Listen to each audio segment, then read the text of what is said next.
on? Okay, thank you. Good afternoon, everyone. Welcome to this special BCC meeting.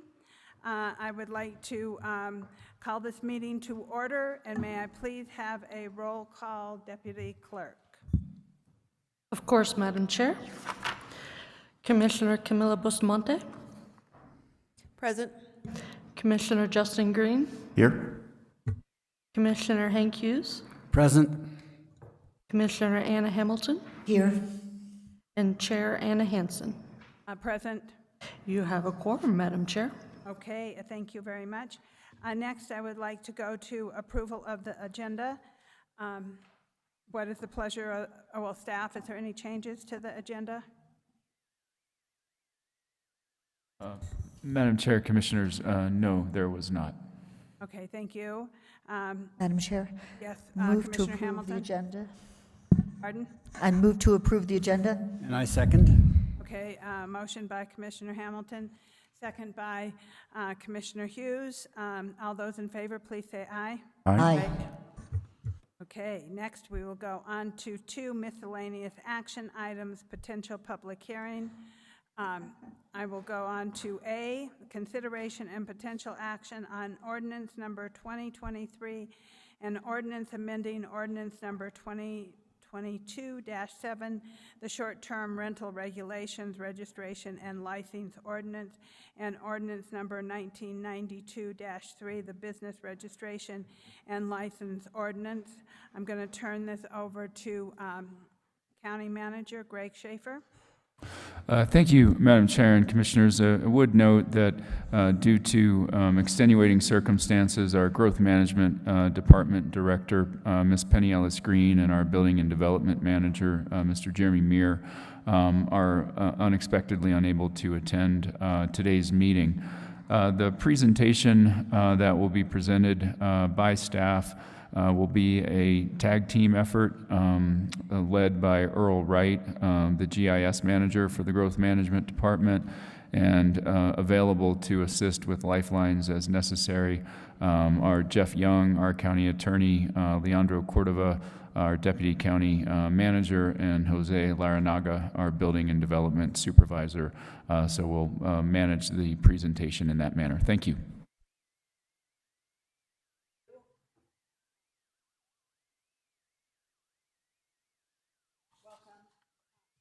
Welcome, Mr. Earl Wright.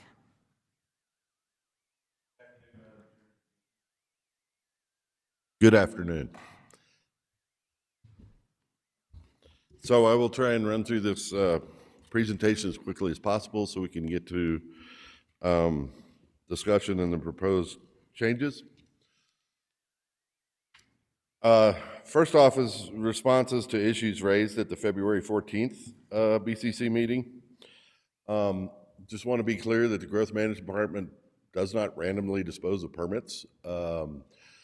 We do have a physical record system that has permits since 1981. These permits are retained in perpetuity, in other words, forever.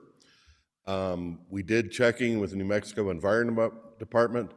They also retain their permits in perpetuity and essentially since about 1973.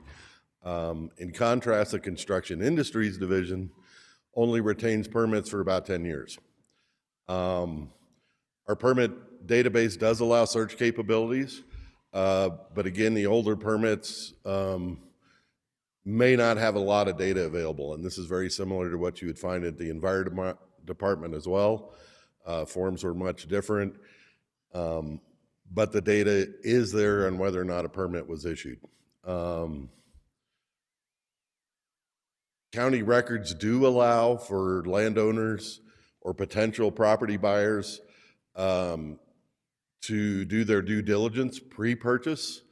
And its permit records are probably one of the most requested items under the Inspection of Public Records Act for the county.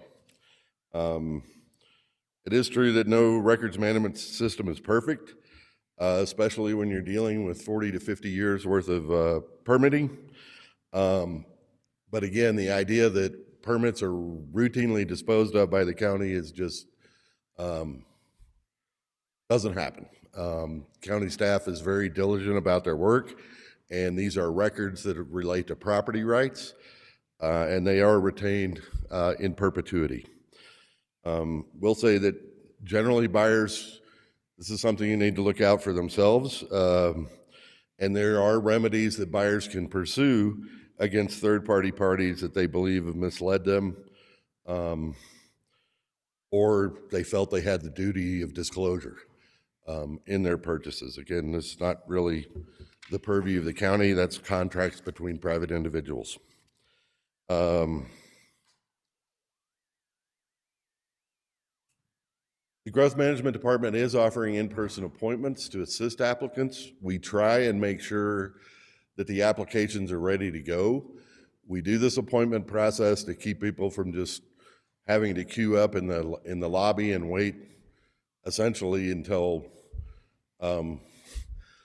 there's no point in having them queue up when we can't get to them. So these appointments are scheduled.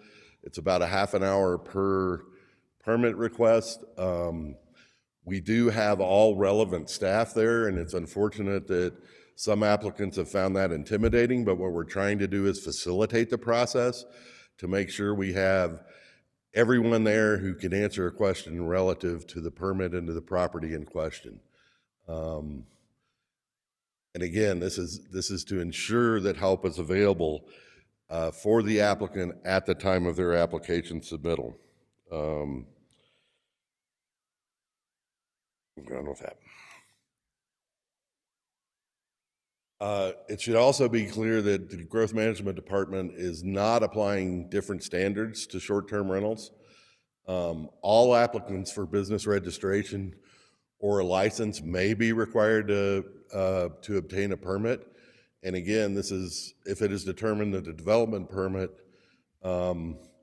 as defined in the SLDC, is required. And again, the registration or license will be held until that development permit is issued. That is no different than any other permit application that comes before the Growth Management Department. Also, typically in these cases, pre-issuance of the permit and the business license or registration,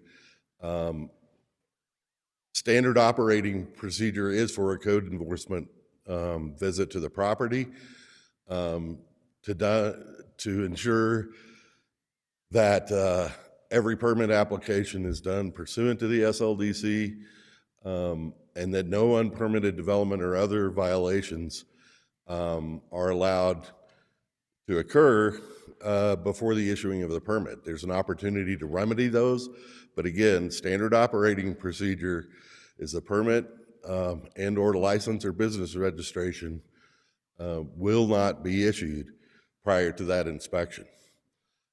Again, due to volume, site inspections are not being done for short-term rentals, and that also covers our fire inspectors as well.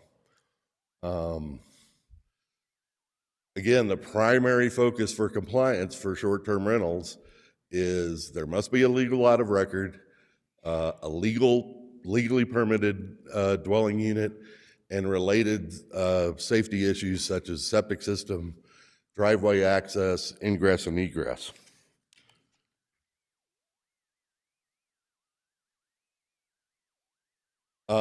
Section 14.6 of the SLDC governs the non-conforming uses and structures. These are general applicable standards that apply to all uses and structures that do not comply with the SLDC. To be recognized, a use or a structure must either have legally existed prior to January 1, 1981, or have been legally permitted and operated under the Santa Fe County Land Development Code or earlier versions of the SLDC. The burden for proving non-conforming status is on the owner. And again, this is as per the SLDC section 14.6.4. Structures that qualify for non-conforming status do not have to comply with the SLDC. Staff absolutely does not recommend special norms. and ultimately, eventually, to the county. And it's one of these things that we just can't selectively enforce this. These are required for anything to come into compliance with the code. To grant an exception for a certain class of land use opens up the entire code to this exception being granted across the board. And that's really kind of our point, is that if we're going to grandfather these, it's going to open the door to essentially grandfathering everything: long-term rentals, primary residences, accessory dwelling units, even land uses themselves that the code speaks to throughout each zoning district and throughout the community overlay districts. With regard to the after-fact permits and variance requests for unpermitted development, these are not unusual. Even prior to the SDR ordinance coming into place, in the calendar year 2001, there were 74 after-the-fact permits were issued for unpermitted development. The breakdown is there, as you can see on the table. This included residences, mobile homes, accessory dwelling units, as well as roadway, fences, terrain, many other items. Similar scenario in 2022, when 53 after-the-fact permits were issued. And again, running the range of single-family residences, residential additions, and mobile home and manufactured housing placement and accessory structures.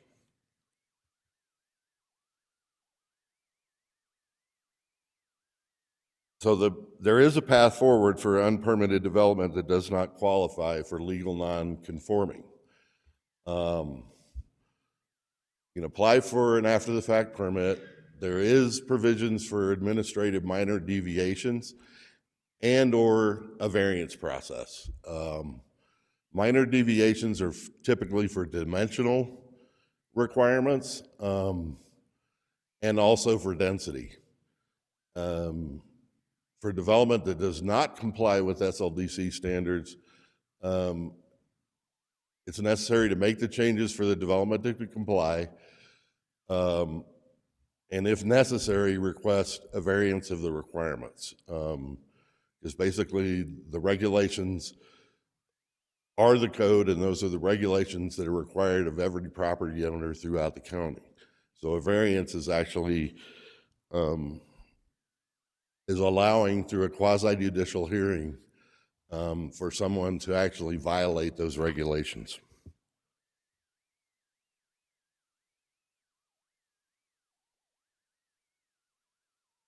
The county's enforcement process does not work for existing STRs. County ordinarily does not take enforcement action if a property owner is working in good faith to obtain an after-the-fact permit or a variance. Unregistered, unlicensed businesses or illegal uses or structures can generally continue while the owner seeks to address this through administrative application process.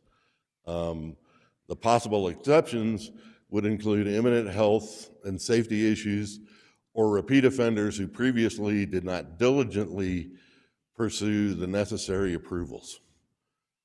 With regard to third-party platforms such as Airbnb and VBRO, requiring registrations or numbers to list, some SDRs would therefore be effectively shut down without this temporary permit.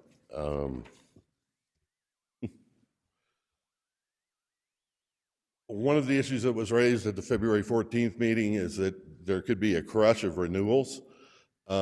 Basically, the renewal of owner-occupied business registrations will be automatic, the way any other business permit is. There is no review anticipated, and owners will be sent letters reminding them of the renewal, which usually they just automatically renew upon payment of that fee for the business registration. Non-owner-occupied business licenses are staggered by the very nature of how they are issued. They run for a calendar year from the date of issue. And in this case, applications must be submitted for renewal. But however, since they're good for a year, the renewals are already spread out by the nature of how these permits are being issued. And the draft ordinance clarifies this point.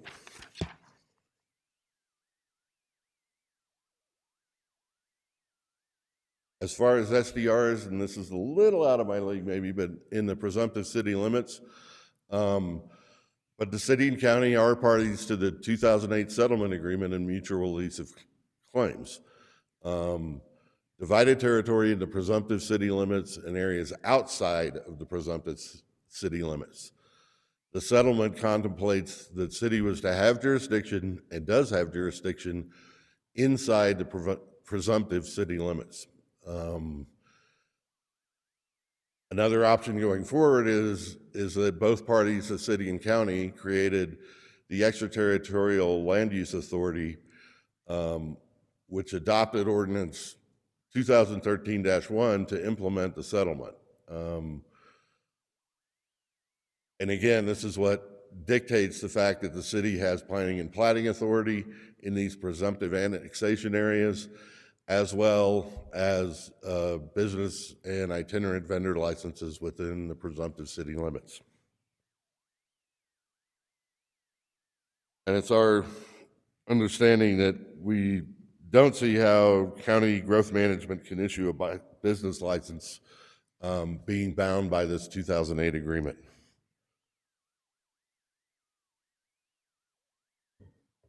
So the staff proposal to respond to our February 14th feedback in a manner consistent with other ordinances and established practices, we're recommending to extend the SDR registration and licensing deadline till June 1st, 2023.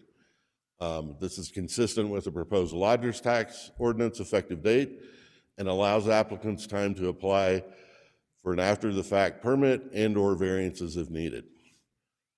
Temporary business registrations or licenses for unpermitted short-term rentals for which an after-the-fact permit or a variance applications are pending, we would issue that permit that would be valid in a temporary basis until that application can be properly processed by the county and go through the proper quasi-judicial hearings if needed. It would expire when the county takes final action on the application. If approved, a final registration, business registration or business license would be issued.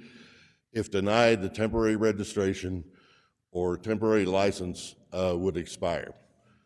Though the applicant could reapply when the illegal nonconformity is resolved. We now move on to the potential timelines, and I'll turn that over to Greg. Andrew Schaefer. Go ahead, Jeff, you're up. All right, Madam Chair and Commissioners, so there are several proposed timelines here, and really the idea is to provide some samples depending on which direction the board would like to go with this. And the agenda was sort of and this presentation was geared towards providing some flexibility in that area. So if you look at this potential timeline number one, we are at the special meeting today on February 21st. You could potentially authorize publication of title and general summary on a proposed ordinance today. We would seek to publish that title and general summary on Monday or Tuesday of next week. It would run for 2 weeks. And then there would be a hearing and final action at the regular meeting on March 14th. The ordinance would take effect immediately upon recording by the county clerk under an emergency exception. So that's one timeline, and the dates are set forth on the table there. So if you move on to the next one, which is the timeline number 2, can you move that forward? Earl? Yeah, it's okay. So under this timeline, again, we're at the special meeting today to authorize publication of title and general summary. We would publish title on Monday. Then there would be a public hearing and final action at a regular meeting on February 28th. That would just be a day after the publishing, so it's not a whole lot of time for public comment on that particular timeline. Again, the ordinance would take effect immediately upon recording by the county clerk. So that's a very expedited timeline. And then if you go to timeline number 3, it's even more expedited. And under this timeline, you could adopt an emergency ordinance even today under an emergency exception, take effective immediately upon recording by the county clerk. You could also push to next week's meeting if you'd like, which is a regular meeting. But again, this doesn't allow a lot of opportunity for public comment on a proposed ordinance. So basically, I think I would recommend timeline number 1, which is a longer timeline, but it does provide ample time for public comment under that scenario.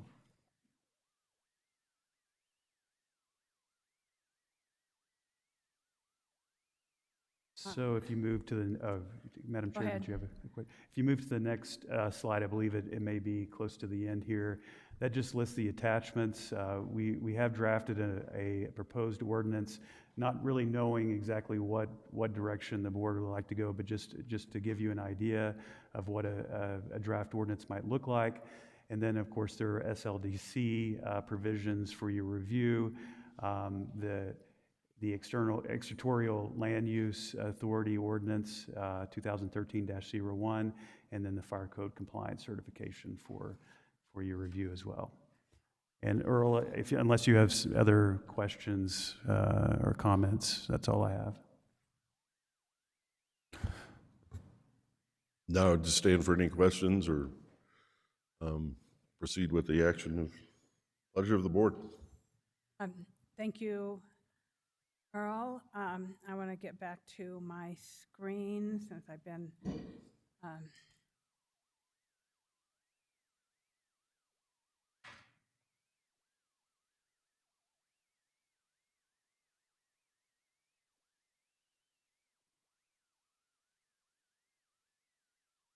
Okay, with that presentation, I'd like to go to the Board of County Commissioners and start the discussion. Commissioner Hughes. There we go. Thank you, Madam Chair. I guess I'm going to suggest maybe the first thing we need to decide is the timeline, or I guess we could decide it in any order, but I'm wondering, Attorney Young, if you could, I do understand alternative 3 is probably a bit too quick, because anybody who's not at this meeting then wouldn't have any chance to have any input. But is there an advantage to doing alternative 2 so that we're not doing it on the last day before before the deadline? Would people be able to, even though we're not going to officially publish title and general summary, would people be able to look at whatever we decide on today as a proposal, so that they could think about it before the hearing next week?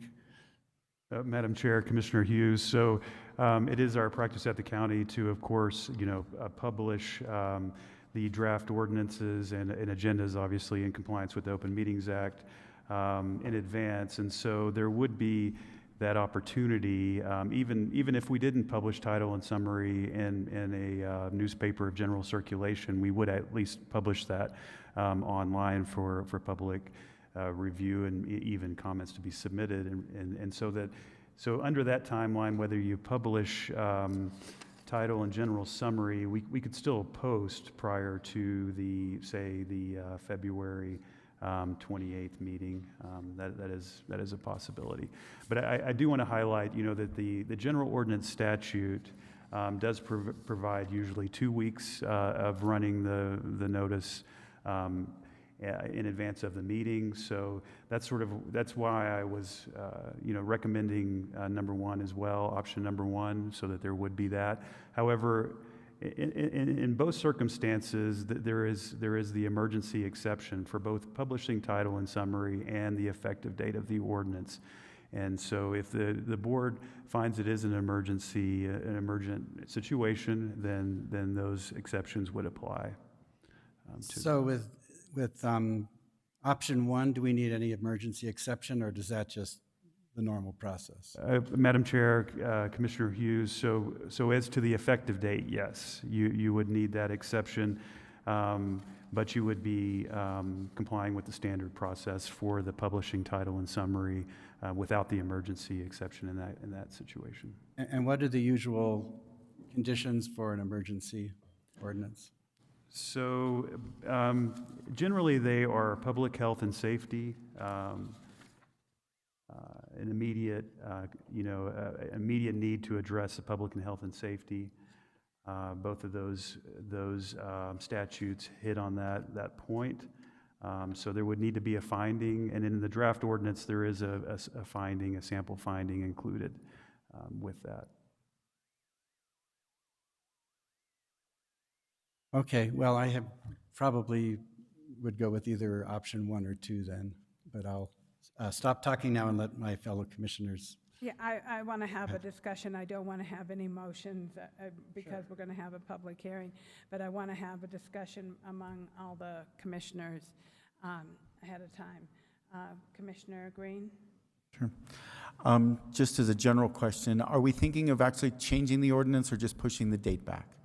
If we're just pushing the date back, I think that it's a less complicated issue, and it's giving us buying more time, as it may be, and that we could simplify things and give people in the room some more guidance, and it's a minor just change of a date. If we're actually going to go dig into this ordinance and change aspects of it, I think that it should be much more public input should be brought into the play. So if it's just to deal with pushing the date back, I think that we could be at that expedited, faster solution. But I still think option one is probably better for public comment. However, to give people here a little bit more clarity, I could go any way with that, but as long as it's no major changes to the ordinance. Commissioner Green, I don't believe that we are going to change the ordinance. We are, except for the timeline, but that we have explained to people, as Earl Wright and Jeff Green did, that there are avenues for people to be able to get a temporary license and then work to comply with whatever permit they might not have. If that's how I understood it. If I'm wrong, please correct me, but I'm going to go over to Commissioner Hamilton. Well, Commissioner Hughes has already spoken, so I'm going to... Sure. Yeah, I'm not sure I have any other deep questions, clarified what's, I think it's a good idea to change the date. I think the idea of having the temporary permit is valuable because people need that to register. I understand there are lots of other concerns, but the ordinance as it is pretty consistent with the way most land use departments handle giving permits for things that require some standards for public health and safety. But given that it's only a date change, as you say, I'm not sure. We've had a lot of public comment, so I think the choices of using at least some of the emergency authority is within reason. If I could, Madam Chair and Commissioners, just to clarify, the draft ordinance does include a provision that allows for the temporary issuance of a permit or business license. That is a new substantive change. The existing ordinance does not. I infer from some comments that was clear, but I just want to make sure we're all starting from the same premises. So I apologize for interrupting, Madam Chair. No, thank you. Yeah, I was going to point that out also. That's something I think that's really important. It will allow for people to understand that land use is not the enemy, that they are trying to actually help you, and that by doing a temporary registration and license that allows people to come into land use and work with the land use staff to get your property permitted. And so that is a new, number 8 is a new section. Commissioner Bustamante. Yes, Madam Chair, thank you, and thank you, Manager Greg. I appreciate that clarification because it's also the application for the variance or the opportunity time, right? That's additional, as well as the opportunity to bring it into conforming if that's the next step. So all of those are included in the new. Thank you. That was my only clarification. Thank you. Thank you, Commissioner Bustamante. I'll go back to Commissioner Hughes. Thank you, Madam Chair. I was going to mention what Manager Schaefer said about there being one substantive change in the proposed amendment, which I think probably everybody in the room is in favor of, at least that much. I did have a couple of quick questions for the growth management staff.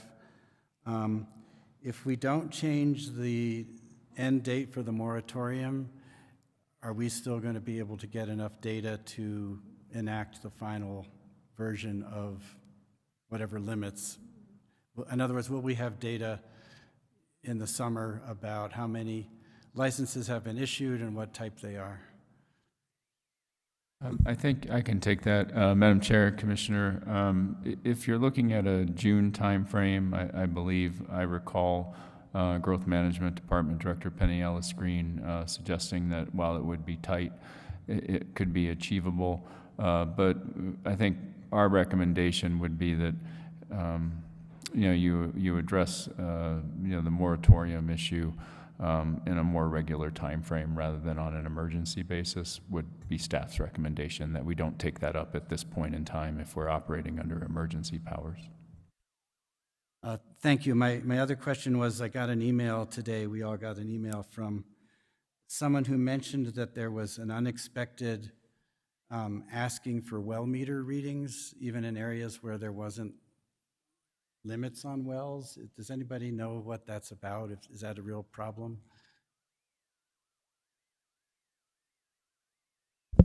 Madam Chair, Commissioner Hughes, that is on our checklist, so if there's a shared well, again, verifying if it's on the plat, we'll make sure that it is a shared well, and they should be turning in meter readings according to their water covenants when they split their property.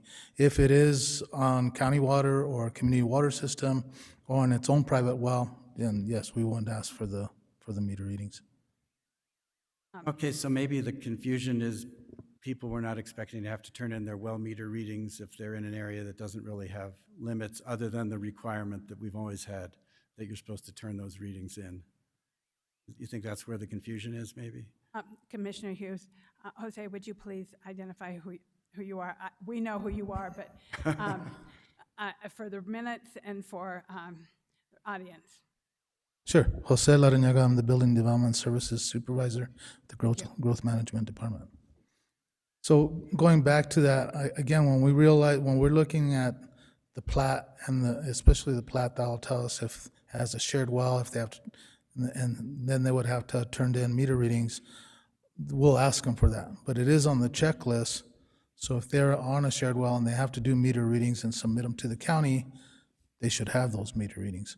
But if it's, again, on community water, county water, or they have their own private well without a shared well agreement, they won't have a meter to share with us, to share the readings. Thank you. That's all for me at the moment. Can I just follow up on that? Yes, of course. Thank you.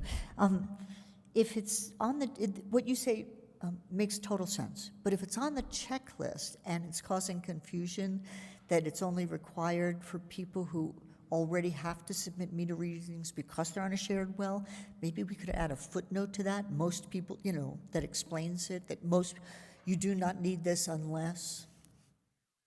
And just to elaborate on that, Madam Chair, Commissioner Hamilton, usually they don't bring it in or even their shared well agreement.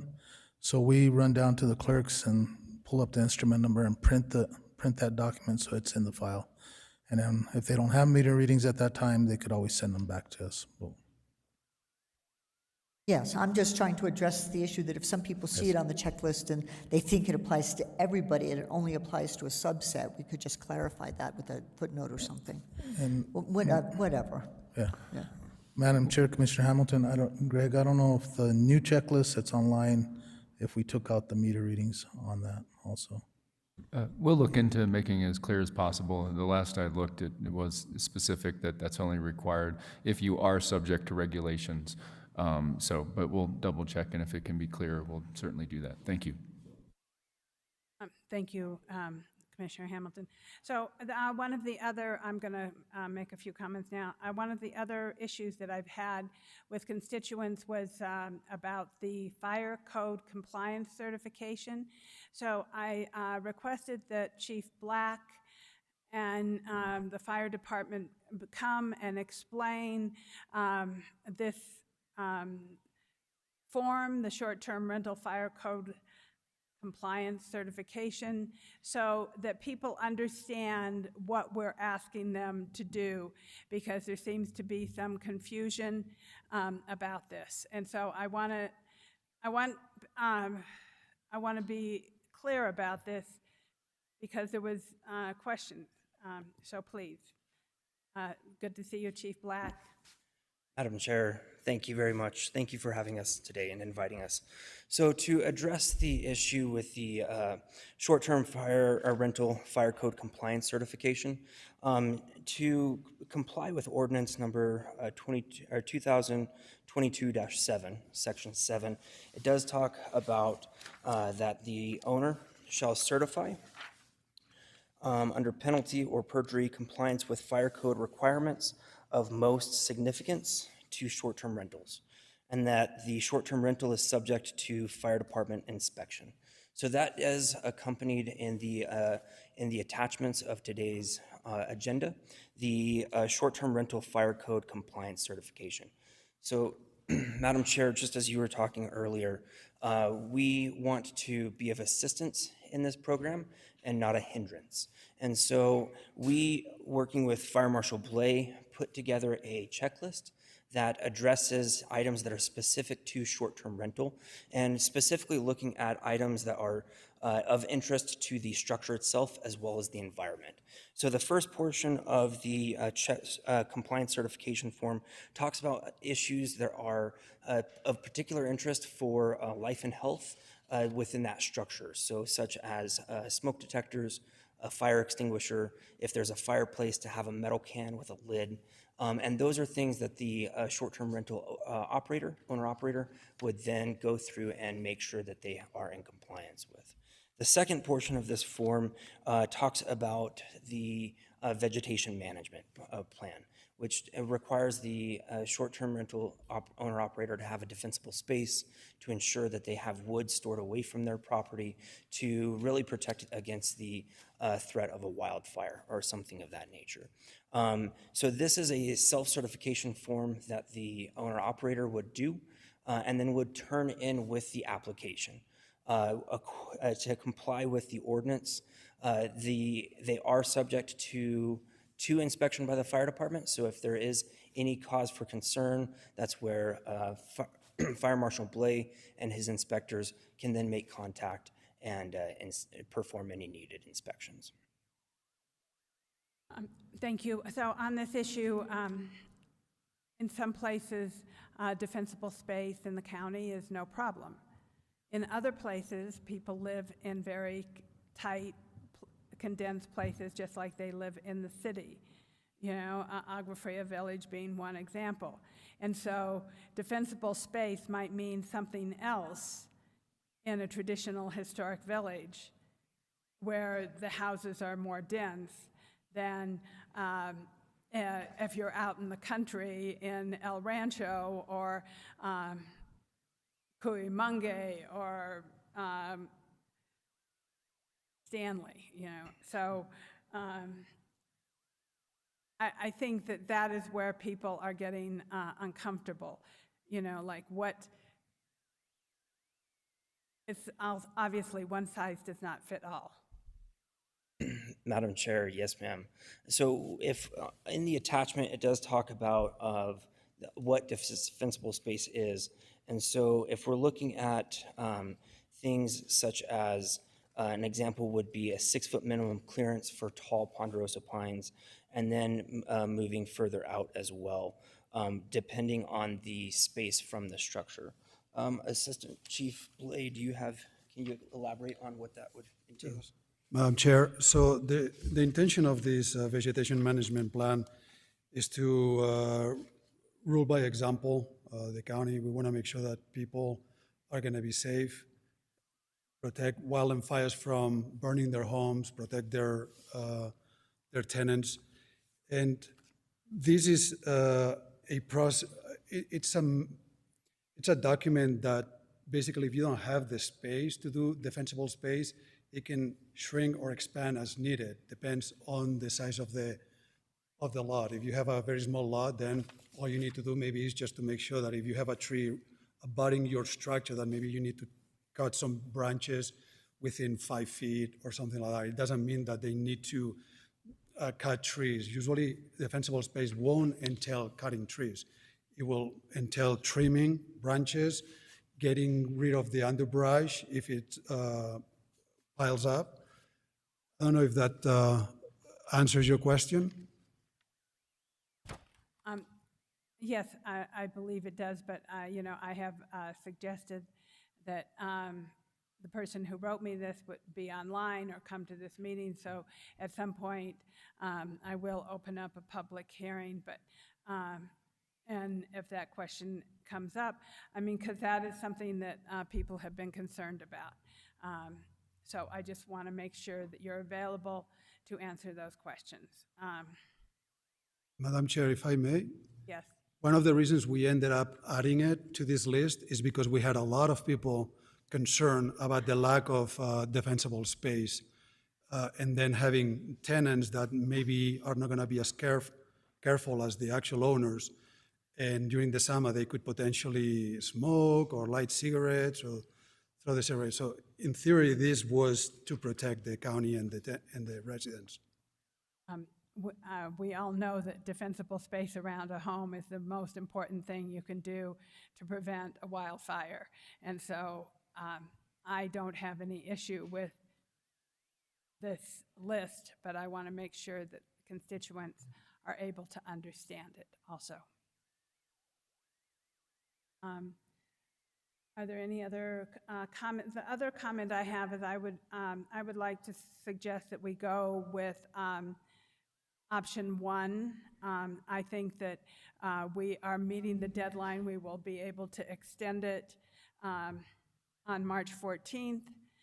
It will be signed, and then people will have an extension of, 2.5 months. Is that correct?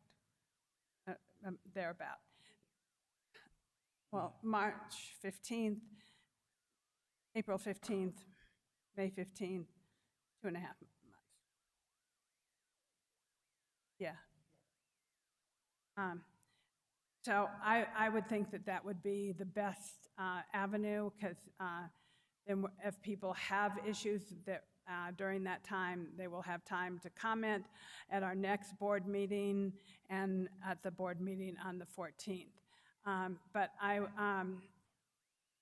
want to allow some time for public comment today on the items that we are discussing here. I think that we have heard a lot of comments already from everyone, and so I'm going to allow for a 2-minute comment period, and please keep it to items that we are talking about here. I also want to comment on, the temporary license and the ability to bring your property up into code is something that I have kind of mentioned regularly during these meetings, that we are willing to do variances. If you look at the record that Earl shared with you, there was a lot of variances. There was a lot of after-the-fact permitting that has happened, and land use has not denied people that ability. I think that they have tried to work with people to make sure that they can bring their property into compliance. So with that, I will, Daniel, will you put up a timer for 2 minutes?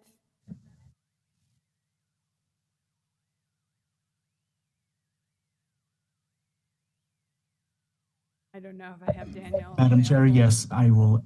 I'm displaying the timer right now. Okay, thank you very much. So, According to about how many permits have been issued. So you're taking away people's livelihoods by requiring this SLDC requirement. Because if you go, I bet if you went and checked on the permits of all the buildings in Santa Fe County, you're probably looking at, I don't know, 80% of the accessory dwellings are not, main houses are not permitted. And I just think this is an unjust, you're giving too much power to one person, essentially. Like I said in my previous comments in the last meeting, I feel like that you guys have listened and had a lot of thoughtful things to say about this, but ultimately, if you hand this to land use, like when he said, well, there was a bunch of variances, it didn't show how many people had applied for variances. That could have been 2,000, and the number I saw was 11 in 1 year. So when you go and you cram these 800 and something applications, there's no way, just based on the numbers that we have for people that have been turned down already, you're literally going to put about 600 people out of jobs, out of work, including myself. That's just a fact. So you said coming here today, you listened to our comments last time, but you're not going to make any changes to the ordinance. You're just going to go forward with it because it's inconvenient or it's not timely. It's just unfair. And my experience in something similar to this, when I lived in Portland, I was a food truck owner, and sort of the same rush happened. They had a whole bunch, somebody had a trailer, somebody had a truck, somebody had a portable building, and instead of shutting everybody down because the city of Portland knew how important that was to tourism, they made exceptions. And I just do not believe that a person who is anti-Airbnb, which Penny Ellis Green is going to make any exceptions for anyone. And I just know that as a fact. So when Portland, they came in, they did what you guys said last time, which was say, hey, we're going to work with you on this. And I just, so far with the permits that have been turned down and all the stories that we get from the Airbnb owners, that's not the case. They're not. They're turning down permits. So leaving the language how it is, you are taking away my livelihood and at least several hundred people's livelihood. And I just don't think that's fair. So if you're okay with that, then if you're really looking out for the public safety and well-being of the people, you wouldn't put all us in the unemployment line. And I just need more time to find a job, because you are putting me out of business by passing this ordinance as it is, out of business. And I bought a building that wasn't compliant and didn't know it. And yes, I could have gone and dug through county records. yeah, thank you, but your time is up. So you just don't care, or? I think this commission cares. No, I don't think the commission cares, because you are putting people out of business. That's enough, thank you.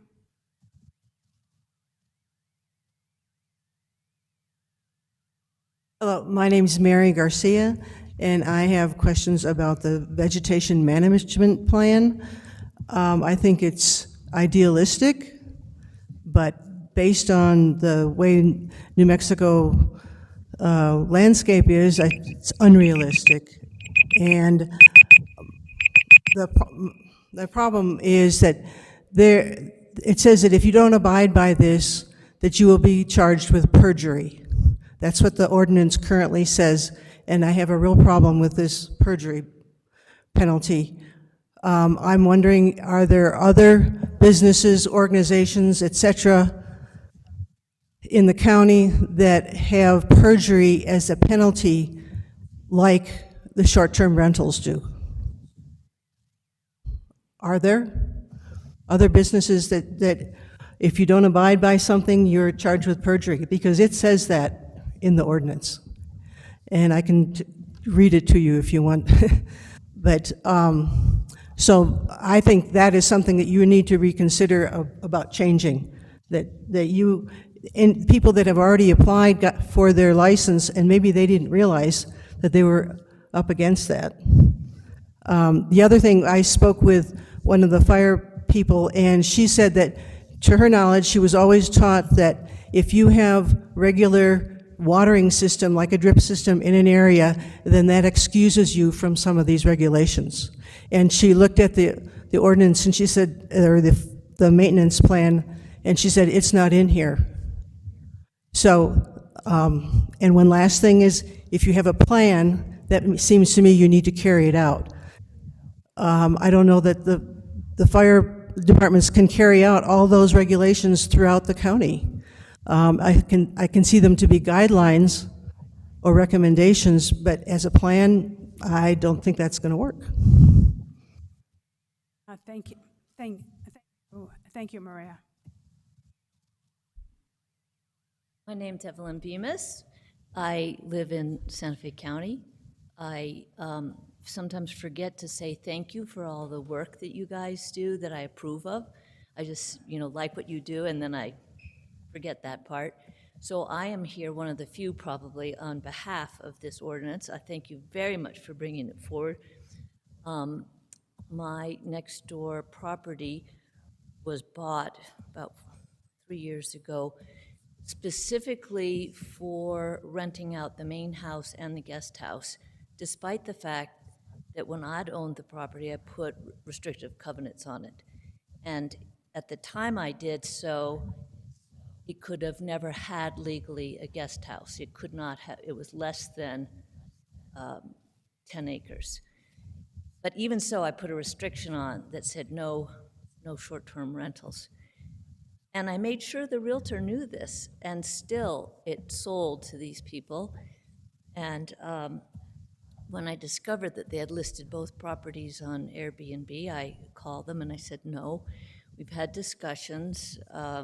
They've assured me they're not doing the short-term rental. It has to be 30 days. But I said also, I believe your casita was bootleg. There was no permit for it. And indeed, there was no permit ever issued for it. So when it was inspected, they said, oh, we just have this now after the fact permit. So it would have never qualified. There's no water restriction. We know that vacationers are less apt to care about the water usage. So I congratulate the county for considering that for us, the people who've lived there a long time and are very worried about our properties when the wells run dry. So thank you. I hope you don't change anything other than little tweaks. Thank you very much. Thank you, Evelyn. Next, please. Madam Chair, Commissioners, I'm Bob Clancy from San Pedro, and I really don't understand what the public safety issue is, because there's been B&Bs going for years, and if there really is public safety issue to where somebody's going to talk about emergencies, it'd be nice to know what it is. Secondly, if I read the slide for alternate one, on 314 there would be a public hearing on the ordinance, and on 314 the approved ordinance will be recorded.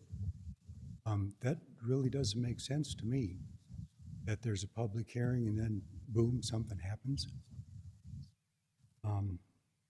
And from what I understand, the ordinance itself is not being modified. It's being deadline extended, and we're being told that they'll give us more time to work with county staff and come into compliance. One thing I'm not really confident that good things are going to happen that way, because there have been, a couple of hearings and a lot of complaints about the real guts of the ordinance. And if this isn't going to be modified, those are all just being totally ignored and out the window. And I've mentioned it before. In my case, I thought that your intent between the owner-occupied and non was kind of separate the commercial outfits from the mom and pop. And we really need some mechanism where we can talk to somebody in the county and work this out so that we're classified in the right manner. Thank you.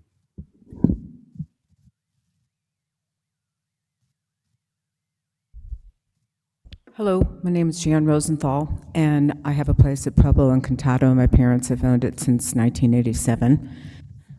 Commissioner Green, I believe you got my letter yesterday, so I won't expound on that, but just in relevance to today's meeting, since you want to keep it to those points, the one concern I have as being a non-owner occupied unit, although I am living here during the winter, is just the process itself, if I may speak to that. I'm sure you've gotten numerous letters and phone calls, but I was able to come in early January and meet with the staff. I think it was like the first week that they were getting the kinks out. 11 people were in the room. Several of the guys were pretty much spearheading the meeting. But they were very helpful to me because there were a couple things on the checklist that I didn't know needed to be done, like the recorded plat or whatever, and they ran downstairs and did some legwork for me. I know they're not going to do that for everyone. They expressed that. But I'm kind of talking on behalf of other owners out there that can't be here because they live out of state, although they come quite often. But the long distance thing for us non-occupied people, regardless of how much time we spend here or how long we've owned a unit, is just proving problematic. I mean, I don't think that there should be the in-person meeting that is requiring people from out of state to get on a plane and spend an exorbitant amount of money to come to try to get a meeting, which they can't even get because they haven't gotten a phone call. And I'm sure that you guys have had some feedback that numerous calls, numerous emails have been made to staff without phone calls being back. And so, I'm lucky because I'm here and I will get this done. I have one more thing, my CRS deal to get done. But I'm talking on behalf of other people that, really have to go through the expense of getting on a plane to do this in person, including delivering the check. I don't understand why the check can't be mailed or certified mailed. I mean, you have to come in a second time. And the other thing to that point is that several owners have gone through the process. They are through 100% of the checklist, unlike me with one item left. And it's been a month, and they still haven't been approved. They have preliminary approval, but they haven't received approval when we were told it was going to be 2 weeks. So, part of that problem is that we have guests that have already booked for summer. One of my guests, for instance, is the manager of the Santa Fe Opera that's going to be here for 45 days. So, I'd like to just see a little bit more, expedition of the process, because I think if everything's been turned in and the checklist has been completed, I don't understand what the delay is. And I also have a concern about next year having to go through the same process again. It could be handled with a lot more efficiency virtually and online than having to do in-person meetings. Thank you. Thank you, Jane. Next. Hello, my name is Sarah West, and I live on Highway 14. My appointment was Monday on the 20th, and I had everything on my checklist diligently checked off, stapled, photocopied. I, however, could not provide the E911 form because I followed the instructions, requested it via email almost 4 weeks ago. I have neither had a response nor the form provided. So anyway, Christina said, don't worry, just come on in and we'll give it to you then. I had a family emergency come up and I knew I couldn't attend the meeting.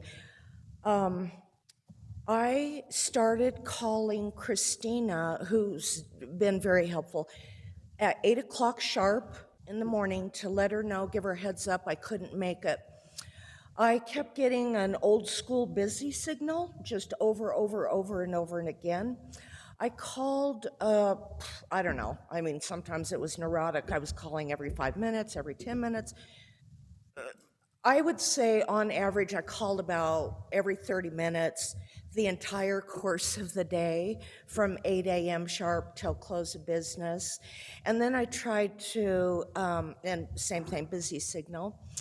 And then I tried to call again today because I wanted to explain why I just didn't show up to the meeting. And same thing, I started at 8 this morning and it was just the old school busy signal.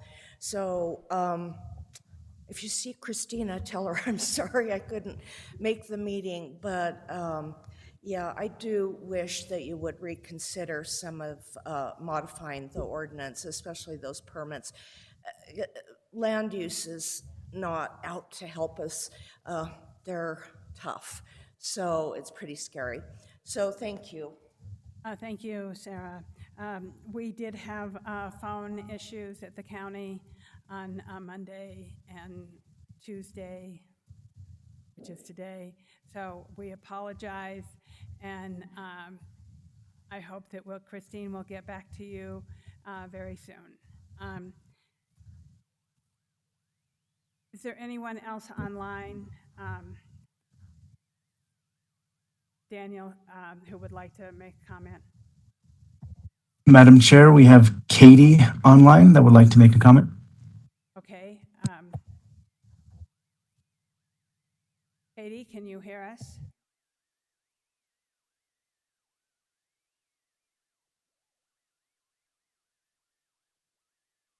Can you unmute?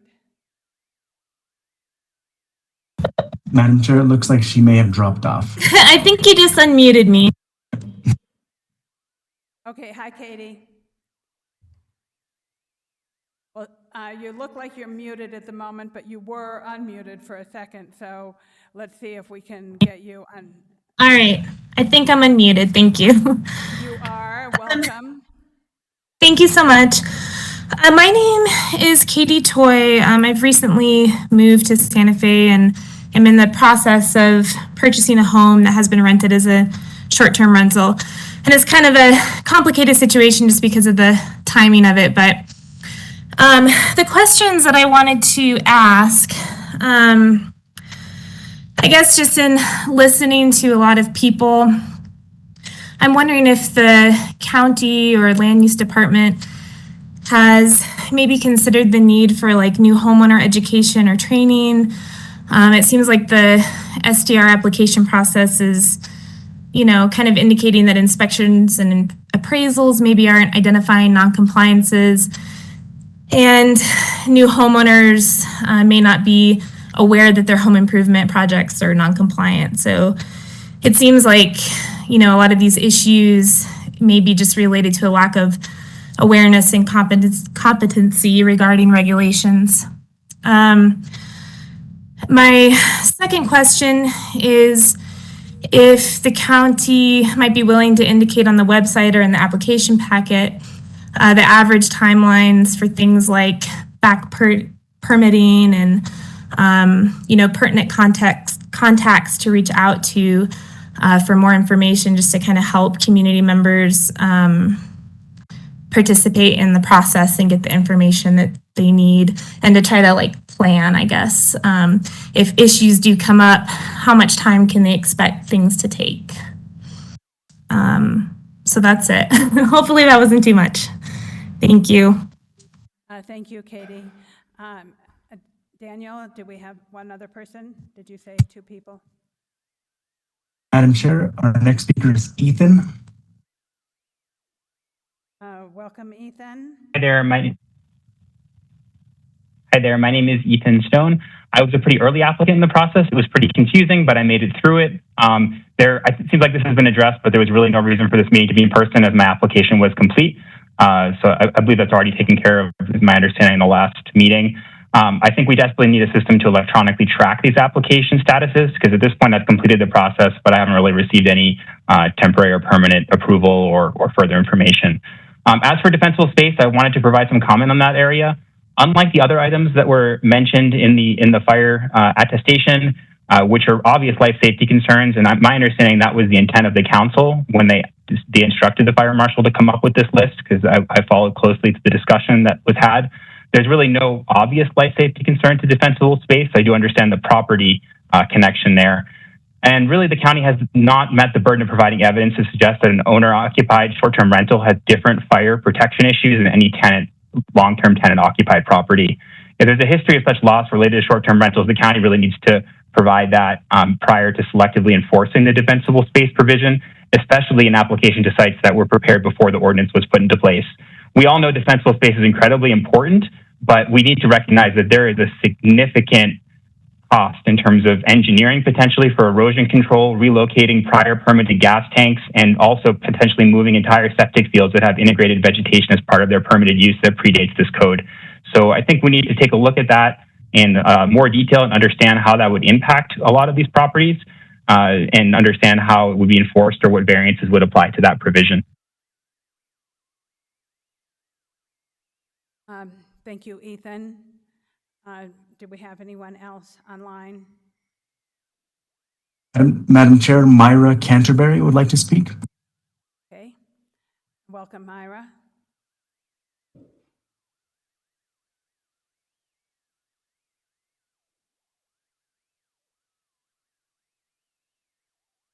Hello, Myra? Yeah, can you hear me? Yes, we can. Okay, great, thanks. I just had a couple of questions. One, I am one of the people that lives at Pueblo Encantado, where Jan lives. But when I tried to make an appointment several weeks ago, I talked to Christina, who was enormously helpful, but she said she couldn't make an appointment far in advance. 2 weeks is all her calendar allows her to put out. And that seems a little bit restrictive in that I need to be able to plan a flight to Santa Fe and be able to stay in my home. And so I can't understand why a calendar is generally used for forward-facing timelines. And it seems like 2 weeks, you could allow her to go out a little more than that for making appointments in the future. And then the other thing is, I don't understand why we can't have a WebEx meeting and do a lot more of this electronically with changes that have come from COVID. It seems short-sighted to make people travel to Santa Fe to meet in person. So this meeting is being done with the WebEx. There's plenty of tools that are available for that. And, I'd be happy to supply my own tool and allow you all to log into it. But it seems like we should be able to make appointments that are electronic and a month in advance if you're going to make a slot to Santa Fe. So, thank you. Thank you, Myra. Anyone else, Daniel? Madam Chair, I'm not seeing anybody else indicating that they'd like to speak during public comment. Is there anyone else in the audience who would like to speak during public comment? Okay, gentlemen, sitting down, please come forward. Good afternoon, Madam Chair. My name is Vance Williams. I live in Vista Redonda. I have found, I'm finished with the process, but I still don't know where I stand. And so a little more communication on the part of the recipients of the application would be more helpful. And the issue of renewing the license seems very arduous when it could be simplified. Another comment is the entire process could have been greatly made more efficient and simplified because offices that are right next to each other that have the documents you require. For instance, I had to get the construction permit. And I told the person, well, the office is there. Maybe I could just walk over there and ask for it. No, you have to go home. You have to call your legal department. The legal department has to call in, and then they have a X number of weeks to get back to you, and they will communicate by the internet, and then you will finally get the permit. Then you have to go back to the building and hand it to them. Where maybe if you had a common database where they could have just pulled up a lot of these documents, it would be easier for the county, and it would be easier for us citizens of the county. And that's my comments. Thank you, Zane.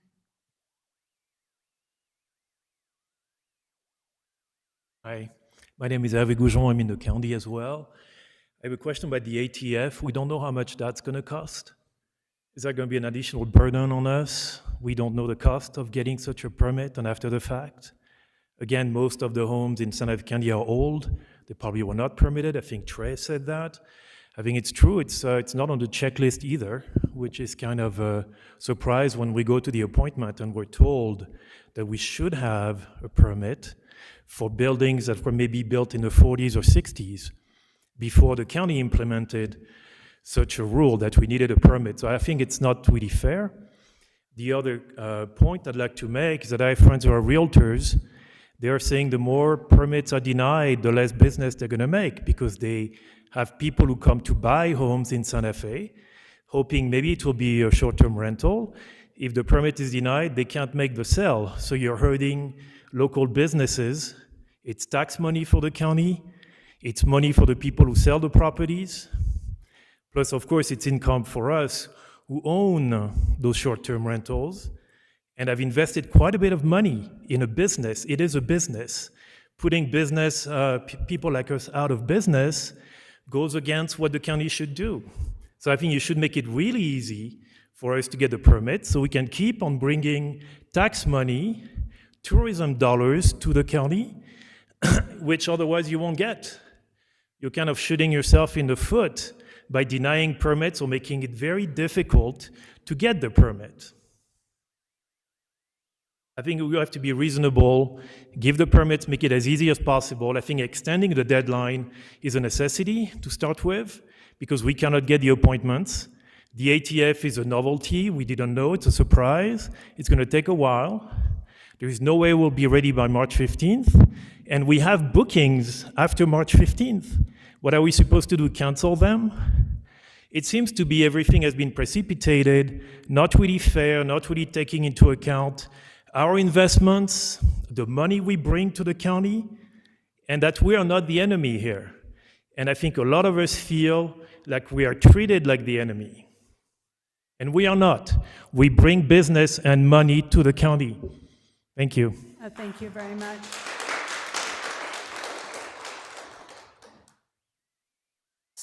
Who wants to speak?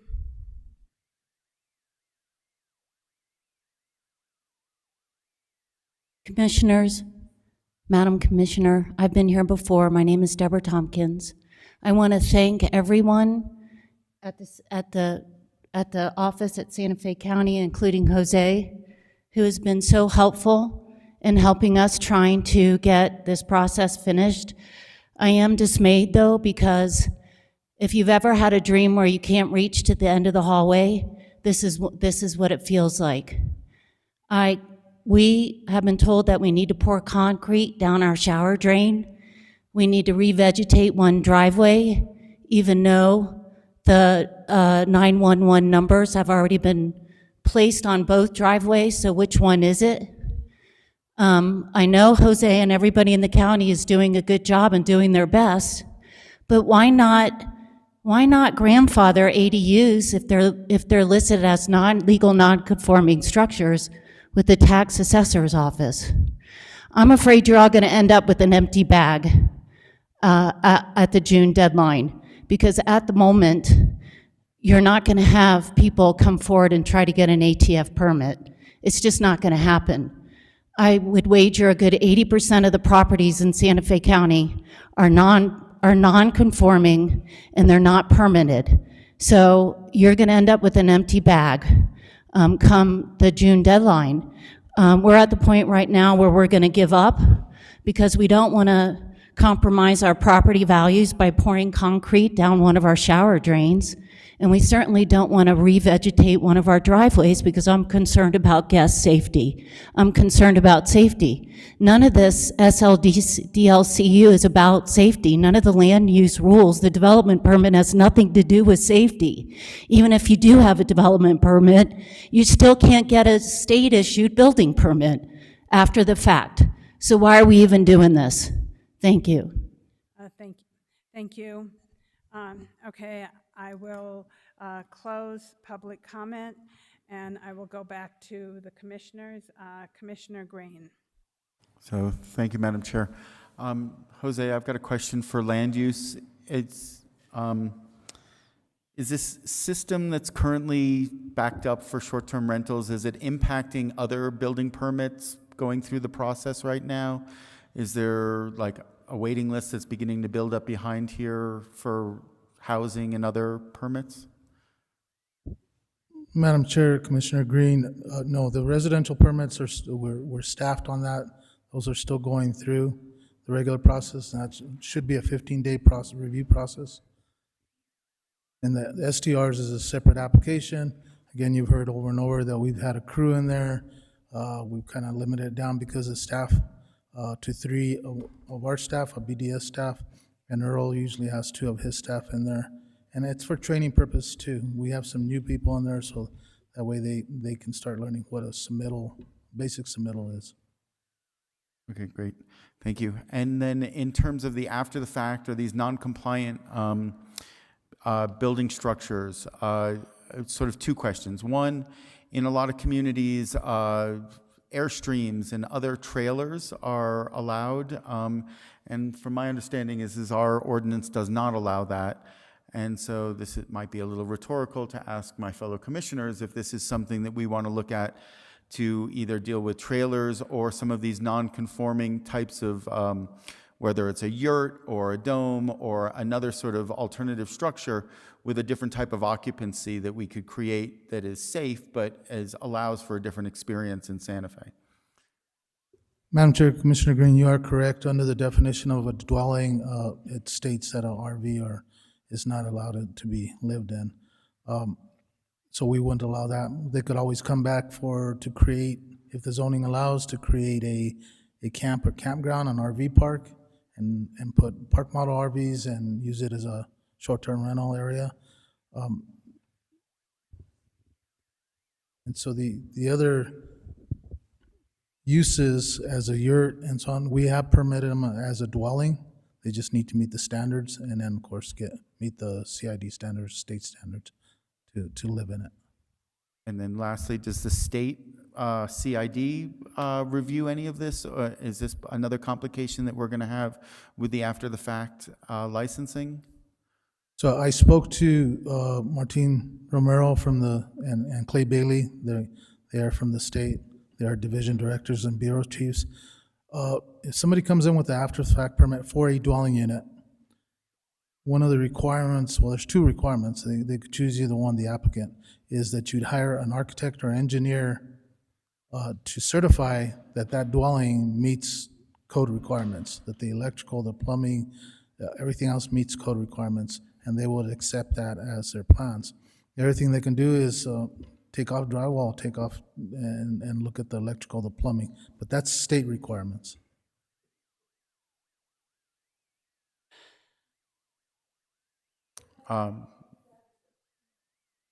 Okay, thank you. It's just Again, not our requirements, state requirements. Right, yeah, I understand. Thank you.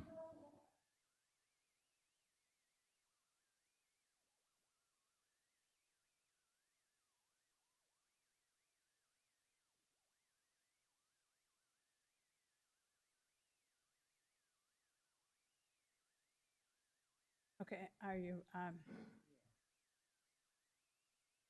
Commissioner Hughes? Thank you. You noticed even before I raised my hand. I'm just wondering, I think one thing that was apparent, I don't think everybody in the audience, obviously they haven't seen the draft ordinance that we're considering, and so I think it was a little hard for them to, we did mention the June 1st timeline and the possibility of temporary permits, but that is what we're considering, and so I think people will be hopefully happier when, and also easier to comment when they actually have published or at least made public, you know, whatever it is we're going to pass today. Because, yeah, obviously we're not looking at a March 15th deadline anymore unless nothing passes today. So I'm just wondering, I was fine with option one, and as I understand it, we really can't do much more than the ordinance that the staff proposed, because those are the emergency type things we can do. Everything else we should probably do when we consider it at the end of the year and make longer term fixes. But certainly our intention would be certainly to make the renewal process much easier, and I think staff did address that in some of their communications to us, that the renewal process wouldn't be anything like the first go-round. But I guess I'm just wondering, do we want to do a motion that incorporates everything all at once, or do we need to address the timeline separately from the ordinance? I would still like to hear a comment from all the rest of the commissioners before. I'm not going to make a motion, I just want to know what we're looking for. Okay. Commissioner Hamilton.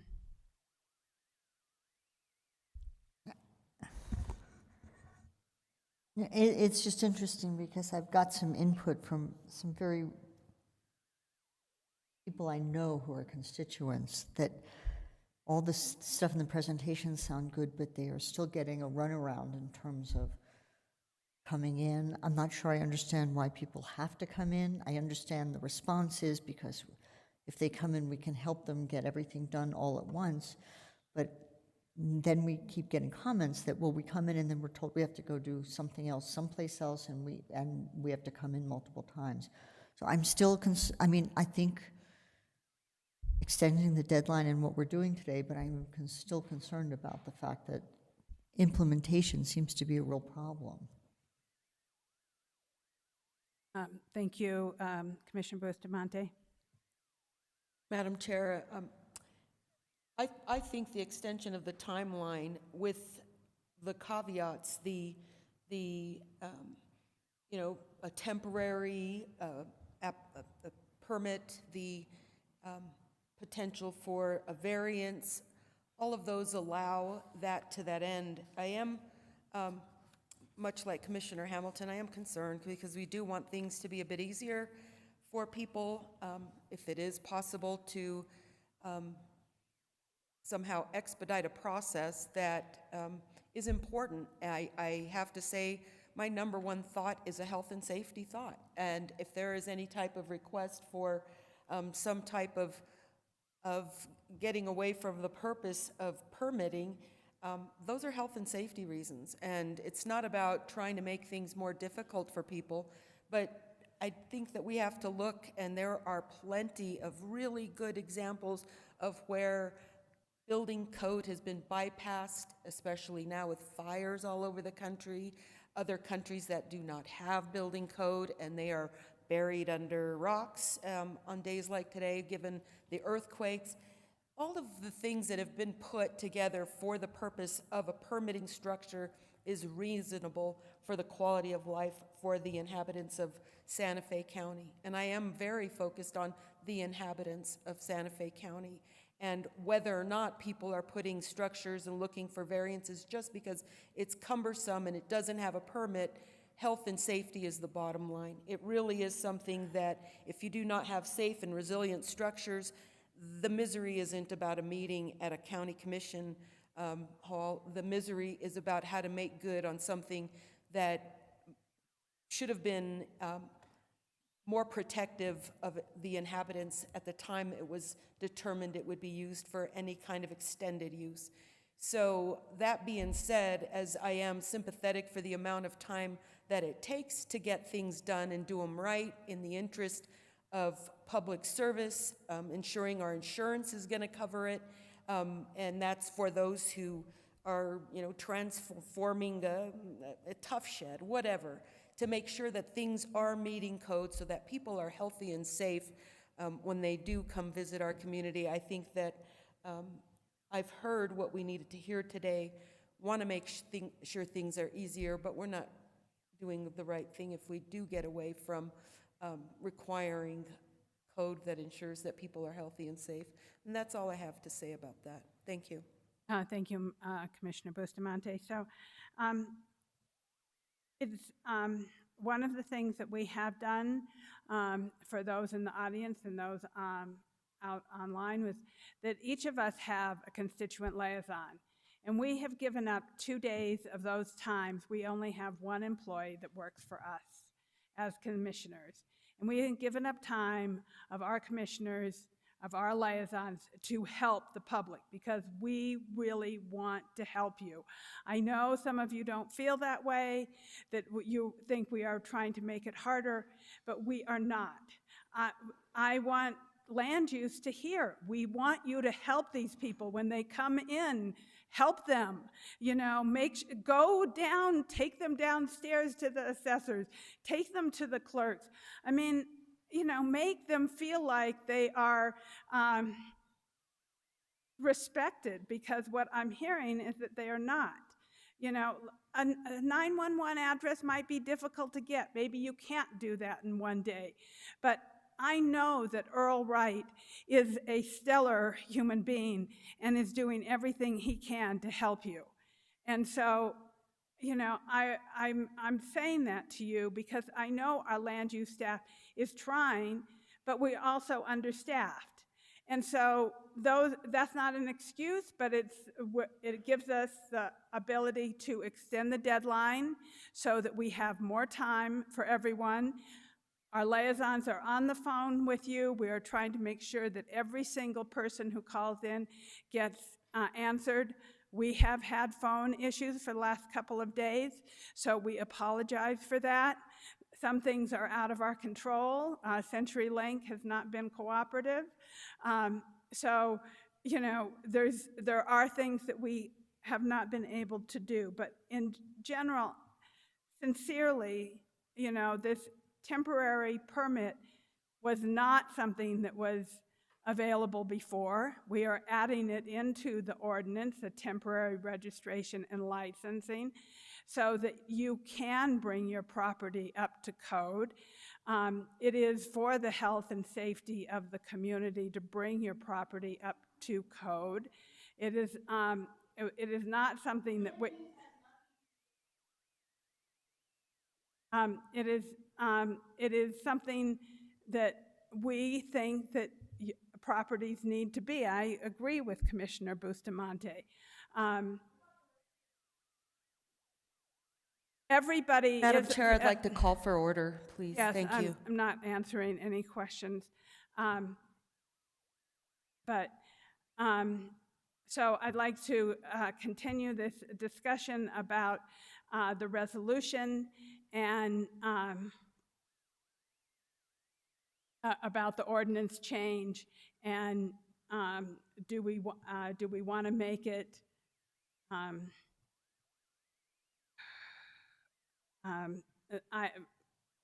section number 1, or what did you call it, Jeff? Option number 1. Do we have a motion for that?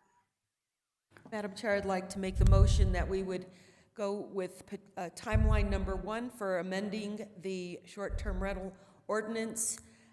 That includes the special meeting that we're having today, sending the newspaper information by February 23rd, publishing the title and general summary, having the public hearing on March 14th, and extending this to June 1st. Do I have a second? Second, but I'm Under discussion. yeah, for discussion, I have a question about the thing I just seconded, though. Are you intending to include the whole ordinance as well as the timeline in your motion? Yes, sir. Okay, but I want to make sure it's clear then that we're also talking about the temporary permits and temporary registrations as well as the extension of the timeline. So, Madam Chair, Commissioners, if I could, I understood the motion as confirmed by the seconder that you're authorizing the publication of title and general summary of the ordinance as presented. Obviously, that doesn't preclude changes after the public hearing, but that's what I understood the motion to be with the timeline proposed under option 1, just for clarity. Manager Schaefer, Madam Chair, yes. And temporary Yes. registration and licensing. licenses, which I hope will allow many people to come in and get their legal lot of record or dwelling recognized under the SLDC. Is there any other comment or discussion? Commissioner Hughes. Yeah, I just want to make sure people in the audience understand that the temporary license is to basically allow people to keep operating while whatever process goes forward to get the land use issues worked out. And I mean, it'll be all printed in much more legal terms, but I don't know that we talked that much about that, but that is what we're looking at, so that even if you don't have your after the fact permit by June 1st, you'd still be able to operate under a temporary license. My question is to Fire Chief, and one of the constituents was concerned about perjury. Is this a common addition to add to the language?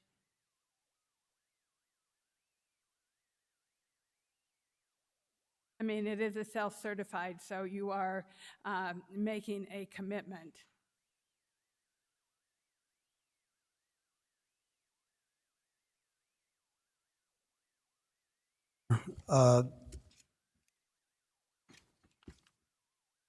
It is under fire protection, where it says that the owner shall certify under penalty of perjury compliance with fire code requirements of most significance to STRs. The STR is subject to fire department inspection. The intention is, because we're not going to be the ones doing the fire inspection, we're putting it on the owner's responsibility that they will be complying with having the fire extinguisher, a non-combustible can with a metal lid, if they have fireplace ashes, like an emergency escape from their bedroom. I mean, just minimum safety requirements. So I believe that that is there to let them know that if you say that you're going to be doing this and you're being granted a license, that's what it means, that under the penalty of perjury, if you're getting a license and you're not meeting these requirements, you may be liable for some responsibility or maybe removal or revocation of the license. I mean, these are minimal fire and safety requirements for people to be able to survive a fire, smoke alarms, and we heard about the defensible space. Again, the defensible space, we're willing to meet with any constituent that may have questions about defensible space and let them know what it entails. It may be under the impression that they're going to have to cut all kinds of trees. That's not the case. We're just asking them to trim trees, to remove underbrush, to remove stuff from next to their home. It's just, I think we're only requiring basics here. That is good to hear. Thank you. I think just making things clear for constituents is really important. Commissioner Green. Thank you, Madam Chair. So, County Manager, just to ask a question, were you saying that the entire ordinance is, so there's minor tweaks available to be made, not only just the date and the temporary permit? So if there's minor revisions or even major revisions, is that available to for us to entertain at these next meetings? Madam Chair, Commissioner, I think generally speaking, you'd want to be within the subject matter that you notice to the public. So I think if, for example, and I defer to the county attorney on this, if we didn't give notice to the public that we might be looking at occupancy limits, and March 14th rolls around and you decide, well, we might want to look at occupancy limits, if that's what the question is that you're asking, there may be a line that, yes, you cross.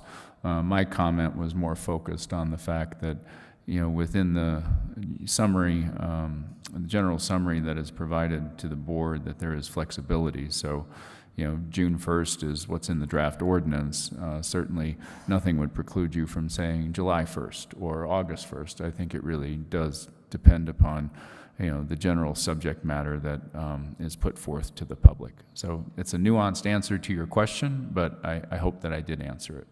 Thank you. Any other questions? Commissioner Hughes?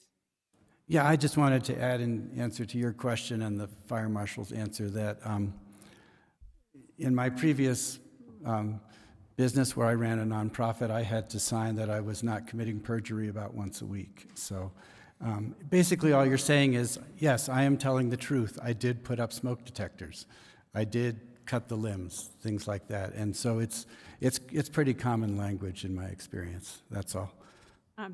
Thank you. I appreciate that. I think that it's fairly standard just to state, this is your intention and your willingness to oblige by the rules.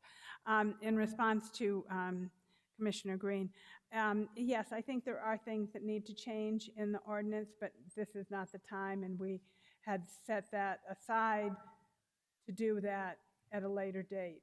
And I think getting through these serious issues of the timing and the temporary license is really what is needed at the moment for people.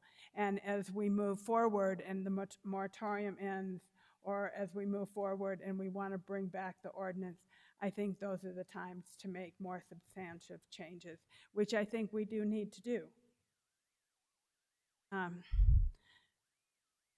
Anything else? Madam Chair, and to Commissioner Green's question, because there was some discussion in our previous meeting with regard to those that would have been grandfathered in under the SLDC, that is something that we would address at another time if it's something that would have been grandfathered under those circumstances. Is that correct? I think that in our the information that we received today, I don't think grandfathering in is a pathway, but a temporary registration and license is a way to bring your building or accessory dwelling unit up to compliance. I don't want to see anybody have to pour concrete down a toilet or a shower. We need units. We are already over or under staffed or under, I don't know what the right word, I'm sorry, I'm struggling.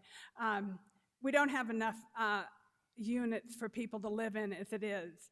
And making somebody put concrete down a toilet or a shower, I think there needs to be a way around that, and I believe that this temporary registration and licensing is a possibility for them to come up with a solution, and for land use to come up with some solutions that are out, that most of people on this commission, I see them shaking their heads, agree that, pouring concrete down a toilet or a shower is not the answer.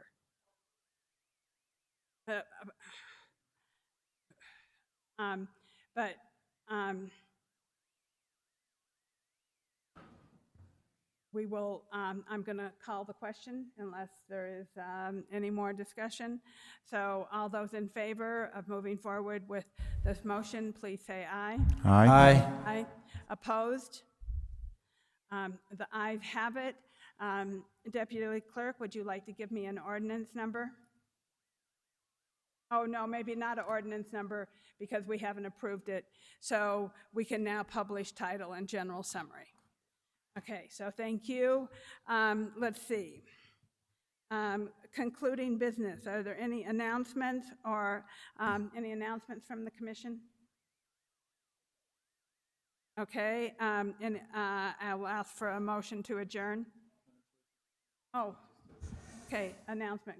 Commissioner Green. So just as a point for all of us up here and for folks in the community, the congressional earmarks are the first time in many years have come forward, and I think there's an opportunity to look at the projects in your district that may be eligible for federal money that haven't received state or other monies in the past. So to look out for that and to see how to go find some money for those projects. Right, there have been earmarks for the last couple of years, but definitely, we should all look and see what we can find. Yes, Commissioner Hughes. I make a motion that we adjourned. We already have the motion. Okay. Second? Second, okay. Okay, all those in favor say aye. Aye. Thank you.